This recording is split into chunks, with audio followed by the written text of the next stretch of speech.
Bulgaria নিয়ে অত্যন্ত সুখবর। সবাই আমাকে বলতেছেন বুলগেরিয়ার ভিসার আপডেটের জন্য, তার কারণ অনেকে বলতেছেন যে বুলগেরিয়ার বেতনগুলো বৃদ্ধি করা হয়েছে, অনেকে বলতেছেন যে সি ক্যাটাগরি আপনারা সিজনাল ভিসা আসবেন, অনেকে আবার বলেন যে ভাই ডি ক্যাটাগরি ভিসা রেশিও নাকি ভালো হচ্ছে। আদৌ বাস্তবিকতাগুলো কি 2026 সালে এখন এই পর্যন্ত এসে বুলগেরিয়ার ভিসা রেশিওগুলো কেমন যাচ্ছে? আপনি বাংলাদেশ থেকে আবেদন করবেন, বাংলাদেশ থেকে আবেদন করলে কোথায় যেতে হবে? আবার অনেকেই বলতেছেন যে মিডল ইস্ট থেকে ভিসা রেশিও ভালো। আসলে মূল বিষয়গুলো কি? হ্যালো গাইস, আসসালামু আলাইকুম। কি অবস্থা সবার? সবাই কেমন আছেন? আশা করি ভালো আছেন। আলহামদুলিল্লাহ আমি ভালো আছি। বরাবর মতো আপনাদের অত্যন্ত রিকোয়েস্ট একটা ভিডিও, সবাই আমাকে বলতেছেন বুলগেরিয়া নিয়ে আপডেট দেওয়ার জন্য। বেসিক্যালি আজকের এই ভিডিওর মাধ্যমে আমি তুলে ধরার চেষ্টা করব বুলগেরিয়াতে আপনি আদৌ আসার পরে কি কি সুযোগ সুবিধা পাবেন, 2026 সালে বুলগেরিয়ার ভিসা রেশিওগুলো কেমন থাকবে। এবং অনেকেই বলতেছেন যে ভাইয়া বাংলাদেশ থেকে বুলগেরিয়ার সকল কার্যক্রম করা যাবে কিনা, অনেকে বলেন মিডল ইস্ট থেকে ভিসা রেশিও ভালো। আসলে 2026 সালে আপনি বুলগেরিয়া আবেদন করবেন কিনা এবং কোন কোন জিনিসগুলোর প্রতি আপনার সতর্কতা অবলম্বন করতে হবে এবং এখানে আসার পরে আপনি কি ধরনের সমস্যার সম্মুখীন হতে পারেন এবং সমস্যা হলে সেগুলো থেকে কিভাবে বেরোতে পারেন, সেই সকল বিস্তারিত আজকের ভিডিওটি। সো আজকের ভিডিও অত্যন্ত গুরুত্বপূর্ণ হতে যাচ্ছে। যারা ফেসবুক থেকে ভিডিওটি দেখবেন আমি রিকোয়েস্ট করবো পেজটিকে ফলো দিয়ে ভিডিওকে শেয়ার করে দেওয়ার জন্য। আর যারা ইউটিউব থেকে দেখতেছেন, ভিডিওটি যদি ভালো লেগে থাকে অবশ্যই লাইক কমেন্ট এবং শেয়ার করবেন। অ্যাটলিস্ট আমাকে সাপোর্ট করার জন্য আমার চ্যানেলকে সাবস্ক্রাইব করে রাখবেন। তো চলুন ফার্স্ট অফ অল কথা বলা যাক বুলগেরিয়ার কিছু সুখবর। ফার্স্ট অফ অল আমি বলবো যে বুলগেরিয়ার যে বেসিক স্যালারিটা, এটা আপনার আগের থেকে বৃদ্ধি করা হয়েছে। এখন মোটামুটি আপনি 650 ইউরো পর্যন্ত বেসিক স্যালারি পাবেন। এবং আরেকটা প্রচলিত যেটা আপনারা সবাই জানেন, বুলগেরিয়াতে কিন্তু এখন ইউরো চালু হয়ে গেছে। তাদের যে নিজস্ব মুদ্রাটা ছিল সেটা অফ করে দিছে। সো এই দুইটা জিনিস এখন মোটামুটি আমি বলবো যে বুলগেরিয়ার ক্ষেত্রে আমূল পরিবর্তন। অনেকেই প্রশ্ন করেন যে ভাইয়া বুলগেরিয়ার জন্য আমরা আবেদন করব কি করব না এবং এখানে আসাতে আমরা কি কি সুযোগ সুবিধাগুলো পেতে পারি। ফার্স্ট অফ অল আমি যদি বিষয়টাকে ক্লিয়ার করি, বুলগেরিয়া কিন্তু আপনার একটা সময় সাপেক্ষ ব্যাপার। আপনি যদি বুলগেরিয়ার জন্য আবেদন করেন অবশ্যই আপনার ধৈর্য ধরে কিছুটা সময় দিতে হবে। সেটা কেমন? দেখেন, বুলগেরিয়ার ওয়ার্ক পারমিট পাওয়াটা আপনার মোটামুটি আমি বলবো যে এখন মোটামুটি একটা বেশ চ্যালেঞ্জিং ব্যাপার। বাট আপনার যে লং টার্ম যে ভিসাটা, সেটা কিন্তু আপনার ডি ক্যাটাগরি যে ভিসাগুলো সেগুলো কিন্তু ভালো হচ্ছে এবং ভিসা রেশিওগুলো কিন্তু ভালো যাচ্ছে। বিগত দিনে একটা প্রবলেম হতো, দেখা যাচ্ছে আপনাদেরকে সিজনাল সি ক্যাটাগরির ভিসা ধরিয়ে দিতে এবং এখানে বলে দিত যে আপনারা লং টার্ম ভিসায় যাচ্ছেন, যেটা আপনার প্রতারণা একটা শিকার আপনারা হতেন। এই দুইটা বিষয়েরই একটা নিজস্ব বৈশিষ্ট্য রয়েছে, যেগুলো আমি একটু পরে আলোচনা করব। সো আমি বলবো যে এখন সিজনাল যে ভিসাটা রয়েছে সেটার থেকে আপনার লং টার্ম যে ভিসাটা রয়েছে সেটার ভিসা রেশিও ভালো যাচ্ছে। তবে এটা একটা সময় সাপেক্ষ ব্যাপার। কেন বলতেছি, আপনার ফরেন মিনিস্ট্রি থেকে আপনার যে ওয়ার্ক পারমিটটা আসবে সেটার আগে একটা অ্যাপ্রুভাল নিতে হবে। আপনার বুলগেরিয়ার যে ফরেন মিনিস্ট্রি আছে সেখান থেকে সেই অ্যাপ্রুভালটা আসতে এখন একটু সময় লাগতেছে। বিগত দিনে দেখা যাচ্ছে 1 মাস বা 2 মাস বা 3 মাসে হতো, সেটা এখন 3 থেকে 4 মাস বা 5 মাস বা 6 মাস লাগতেছে। এবং ওয়ার্ক পারমিট পাওয়ার পরে আপনার এম্বাসি ফেসের যে একটা জটিলতা, সেটা মোটামুটি আপনার দেখা যাচ্ছে আপনার যে শিডিউল মিলাতে পারছে না। বাংলাদেশ থেকে আবেদন করলে 100% আপনার ইন্ডিয়া গিয়ে তারপর আপনার ভিসার সকল কার্যক্রম করতে হবে। বাংলাদেশ থেকে আপনি কোনো ভিসার কার্যক্রম করতে পারবেন না। এটাও একটা সমস্যা আমি বলবো। বাট আপনার কাছে যদি ইন্ডিয়ার ভিসার ব্যবস্থা থাকে, তাহলে এখন এই মুহূর্তে আমি বলবো যে আপনি বুলগেরিয়ার লং টার্ম ভিসার জন্য আবেদন করেন, এটা আপনার জন্য ভালো হবে। আপনার 2026 সালে মোটামুটি ভালো ভিসা রেশিও থাকবে। বাট তারপরে কি হবে সেটা বলা যাচ্ছে না। সো অনেকে বলেন যে মিডল ইস্ট থেকে আবেদন করবেন। আপনি যদি দুবাই, কাতার বা অন্যান্য দেশে থেকে থাকেন, আমি বলবো যে আপনারা আবেদন করতে পারেন। তার কারণ এখানে যে আপনার অ্যাপয়েন্টমেন্টের যে স্লটগুলো, এগুলো বেসিক্যালি দেখা যাচ্ছে আপনার যে কোম্পানি বা যে কোম্পানিতে আপনি আবেদন করছেন তারাই ম্যানেজ করে দেয়। বাট সৌদি আরব থেকে চিত্রটা কিন্তু আবার অন্যরকম। সৌদি আরব থেকে আপনি আবেদন করলে এখানে তাদের কোনো এম্বাসি নেই, আপনি একটু জটিলতায় পড়তে পারেন। আর সবচেয়ে বড় কথা হচ্ছে আপনার বুলগেরিয়াতে বেশিরভাগ কোম্পানি আপনাকে থাকা খাওয়ার ব্যবস্থা করে দিবে, যেটা আমি মনে করি একটা ভালো অপরচুনিটি। সপ্তাহে আপনি 8 ঘন্টা কাজ করতে পারবেন এবং ভালো একটা হ্যান্ডসাম স্যালারি এখন আপনি পাবেন। বেসিক স্যালারি 650 ইউরো, তার মানে যে আপনি 650 ইউরো ইনকাম করবেন বিষয়টা এরকম না, এর থেকে আপনি আরো বেশি ইনকাম করবেন, যেটা আমি মনে করি একটা ভালো দিক এখন আমি বলবো 2026 সালে। সো চলুন এবার কথা বলা যাক। আমাকে অনেকে প্রশ্ন করেন যে ভাইয়া D1 ক্যাটাগরির ভিসা ভালো হবে নাকি সিজনাল ভিসাটা ভালো হবে এবং এখানে আসার পর আপনি কি কি সমস্যার সম্মুখীন হতে পারেন, আপনার টিআরসি কার্ড, নাগরিকত্ব, আপনার খরচটা কেমন হতে পারে, ভিসা প্রসেসিং এ কেমন সময় লাগতে পারে, এই সকল বিষয় নিয়ে। বাট এই বিষয়ে আসার আগে ছোট্ট একটা অনুরোধ, আপনি যদি আমাদের চ্যানেল নতুন থাকেন তাহলে অবশ্যই চ্যানেলটি সাবস্ক্রাইব করে দিবেন এবং পাশে বেল আইকনটি চেপে দেন। আর যদি এটা সাবস্ক্রাইব করে থাকেন, thanks a lot. So let's get start the video. চলুন ফার্স্ট অফ অল কথা বলা যাক আপনি সি ক্যাটাগরি বা ডি ক্যাটাগরি, এই দুইটা জিনিস আসলে কি। সি ক্যাটাগরি হচ্ছে আপনার সিজনাল ভিসা। আপনি 3 মাস, আপনি 6 মাস বা আপনি 9 মাস মেয়াদের একটা সময় নিয়ে এখানে আসবেন। আপনার এখানে আসার পর তারপর আপনার এখান থেকে চলে যেতে হবে।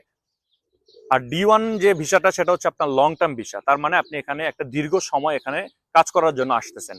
এখানে আসার পরে আপনার টিআরসি কার্ড হবে। অনেকে প্রশ্ন করেন যে সি ক্যাটাগরিতে টিআরসি কার্ড হয় কিনা। এটা আমি বলবো যে হয় আবার হয় না। বিষয়টা কেমন, যদি আপনার কোম্পানি বা আপনি যদি কোম্পানিকে কোনোভাবে কনভিন্স করতে পারেন, তাহলে সিজনাল ভিসাতে এখানে আসার পরও আপনি টিআরসি কার্ড করতে পারবেন। তার কারণ বুলগেরিয়ার যে টিআরসি কার্ডটা এটা কোম্পানি বেসড। আর যারা লং টার্ম ভিসায় আসবেন তাদেরকেও কোম্পানি আপনার টিআরসি কার্ড করে দেয়। তবে দেখা যাচ্ছে সি ক্যাটাগরি ভিসাতে আসলে অনেক সময় গড়িমসি করে কোম্পানি আপনার টিআরসি কার্ড করে দিতে চায় না, আপনার ভিসার উপরেই চলতে হয়।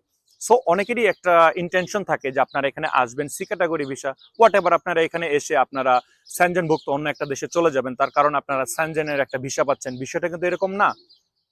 বিষয়টা হচ্ছে আপনি যদি এখানে আসেন, আপনি সি ক্যাটাগরি ভিসা আসছেন, আপনার ভিসাটাও স্যানজেন, এভরিথিং সবকিছু ঠিকঠাক রয়েছে, বাট বুলগেরিয়া থেকে যখন আপনি অন্য দেশে মুভ করতে চাইবেন, তখন আপনার যে বুলগেরিয়ার ইমিগ্রেশন অফিসার রয়েছে তারা আপনাকে আটকিয়ে দিবে এবং আপনাকে এমন হতে পারে আপনাকে ডিপোর্ট করে দিবে।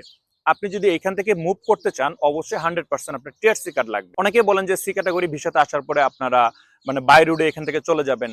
আমি বলবো যে এখানে আপনাদের ঠিক 50-50 চান্স আপনাকে ধরতে পারে। তবে যদি এরকম কারো ইন্টেনশন থাকে, আপনারা সবার ফার্স্টে চেষ্টা করবেন, আপনি 13 বা 14 বা 15 লাখ টাকা খরচ করে এখানে আসতেছেন, আসার পরে দেখা যায় আপনি 6 মাস বা 9 মাস থেকে আপনি চলে যাবেন, বিষয়টা কেমন হয়ে গেল না? আমি বলবো আপনি এখানে আসেন, আপনি কাজ করতে থাকেন, আপনি কোম্পানিকে কনভিন্স করার চেষ্টা করেন। যদি কোম্পানি কোনোভাবে কনভিন্স না হয়, দেন আপনারা বাই রুটে ভুলেও কখনো আপনারা ফ্লাই করে অন্যান্য দেশে যাওয়ার চেষ্টা করবেন না।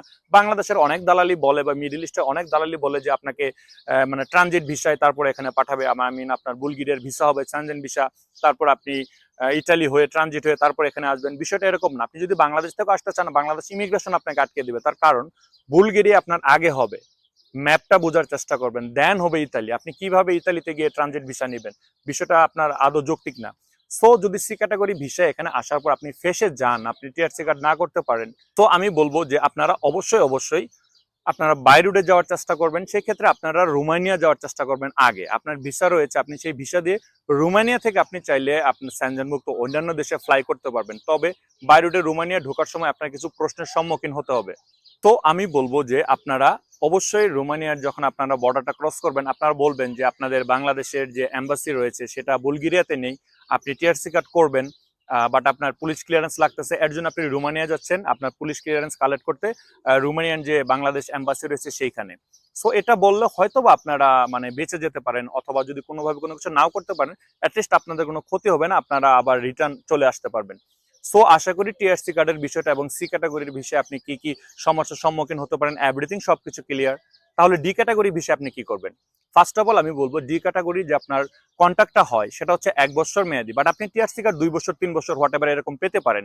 আপনার যদি কন্ট্রাক্ট শেষ হয়ে যায়, তাহলে আপনি অন্য একটা কোম্পানিতে চেষ্টা করতে পারেন আপনি অন্যভাবে যাওয়ার জন্য। বাট এখানে কিন্তু আপনার যে রিস্কটা সেটা কিন্তু কোনোভাবেই কোনো কোম্পানি নিতে চায় না, এবং অনেক একটা হ্যাসেল, আপনি লয়ার ধরে অনেক ঘোরাঘুরি করে আপনার প্যারেশানি হয়ে দেন, তারপর আপনি টিআরসি কার্ড ম্যানেজ করতে হয়। বাট খুশির কথা হচ্ছে যে আপনারা চাইলে আপনার ডি1 ভিসায় যেখানে আসতেছেন আপনার কোম্পানি আপনাকে টিআরসি কার্ড করে দিবে এবং করে দেয় অনেক সময়, এটা এতটা প্রবলেম না। বাট এখানে একটা প্লাস পয়েন্ট হচ্ছে যে আপনার নাগরিকত্ব, এবং আপনারা এখানে থাকার চেষ্টা করেন, কেন আপনি অন্য দেশে যাবেন? আপনি এখানে বৈধভাবে টিআরসি কার্ড নিয়ে 5 বছর থাকতে পারলে আপনি নাগরিকত্ব পাবেন। সবচেয়ে ভালো একটা দিক হচ্ছে আপনি আজকে বুলগেরিয়াতে আসছেন লং টার্ম ভিসায়, আপনি চাইলে তাদের যে কিছু মানে একদম শর্টেস্ট রিকোয়ারমেন্ট রয়েছে সেগুলো ফিল আপ করে কিন্তু আপনি আপনার স্পাউস নিয়ে আসতে পারেন। ফর এক্সাম্পল আপনার ওয়াইফ, আপনার ছেলে, আপনার বাবা মা। এখানে বেসিক্যালি দেখা যাচ্ছে 60 থেকে 8 হাজার ইউরো ব্যাংক সলভেন্সি আপনার দেখাতে হবে, দেন আপনি চাইলে টুকিটাকি কিছু ডকুমেন্টেশনের উপর আপনার টিআরসি কার্ড হয়ে গেলে আপনি এখানে আপনার ফ্যামিলি আনতে পারবেন, যেটা ইউরোপের অন্যান্য দেশে অসাধ্য। এবং এখানে তুলনামূলক খরচগুলো কম। আমার মানে ইউটিউব চ্যানেলে এরকম অনেক ভিডিও দেওয়া আছে, লাইফ এক্সপেরিয়েন্স কেমন সেই বিষয়গুলো নিয়ে, আমি আর বিস্তারিত আলোচনা করে ভিডিও বড় করব না।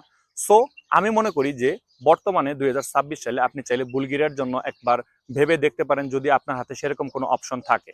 তো চলুন এবার কথা বলা যাক এখন আপনি কি করবেন। ফার্স্ট অফ অল আমি বলবো যে আপনার সিজনাল যে ভিসাটা সি ক্যাটাগরি, এটার ভিসা রেশিও অনেক কম। এখানে আসার পর অনেকেও অনেকভাবে পালিয়ে গেছে। সো ডে বাই ডে জিনিসটা কঠিন হয়ে যাচ্ছে। আপনি চাইলে লং টার্ম ভিসার জন্য আবেদন করতে পারেন। সো আপনার খরচটা কেমন হতে পারে এটা অ্যাকচুয়ালি ডিপেন্ড করে আপনার এজেন্সির উপর বা আপনার ব্যক্তি মাধ্যমে, আপনি কার মাধ্যমে আবেদন করতেছেন তার উপর। তবে তুলনামূলকভাবে আমি বলবো যে আপনি 10-12 লাখ বা 14 লাখ টাকা পর্যন্ত অনেক এজেন্সি চার্জ করতেছে। আপনার সময়টা কেমন লাগতে পারে, সময়ের বিষয়ে আমি বলবো যে আপনার ফরেন মিনিস্ট্রি থেকে যে অ্যাপ্রুভাল এবং আপনার ওয়ার্ক পারমিট এভরিথিং সবকিছু চলে আসলে মোটামুটি আপনি 3 থেকে 4 মাস বা 5 মাস ধরে রাখতে পারেন। দেন সবকিছু নিয়ে আপনি যখন এম্বাসি ফেস করবেন, আপনি যদি এম্বাসি ডেট ম্যানেজ করতে পারেন, অ্যাপয়েন্টমেন্ট ডেট ম্যানেজ করতে পারেন, তাহলে ওভারঅল আপনি সবকিছু ডকুমেন্টেশন জমা দিতে আপনার দেওয়ার পর বেসিক্যালি দেখা যাচ্ছে আপনার 2 সপ্তাহ, কারো 20 দিন বা কারো 27 দিন বা 1 মাসের ভিতরে আপনার ভিসাটা হয়ে যায়। সো ওভারঅল আপনি সময়টা ধরে রাখতে পারেন 6 থেকে 7 মাস। সো আমি মনে করি একটা ভালো অপরচুনিটি, আপনি আপনার ফ্যামিলি আনতে পারতেছেন, স্যালারি তুলনামূলকভাবে বৃদ্ধি পাচ্ছেন, আপনি ইউরোপের স্যানজেনভুক্ত একটা দেশে আসতে পারছেন, যেখানে টিআরসি কার্ড হওয়ার পর আপনি চাইলে ইজিলি অন্যান্য দেশে মুভ করতে পারবেন। সো ওভারঅল সবকিছু মিলিয়ে যদি ব্যাটে বলে মিলে যায় তাহলে আপনি বুলগেরিয়ার জন্য আবেদন করতে পারেন। সো ভিউয়ার্স, আজকে ভিডিওটা বড় করবো না, ইনশাআল্লাহ পরবর্তী ভিডিওতে বুলগেরিয়ার ইন্টারভিউ এবং বুলগেরিয়ার আরো কিছু গুরুত্বপূর্ণ কথা বলবো, সেই ভিডিও দেখার অনুরোধ জানিয়ে আজকে ভিডিও এখানে শেষ করতেছি। সবাই ভালো থাকবেন, আমার জন্য দোয়া করবেন, আপনার জন্য দোয়া রইল। আসসালামু আলাইকুম।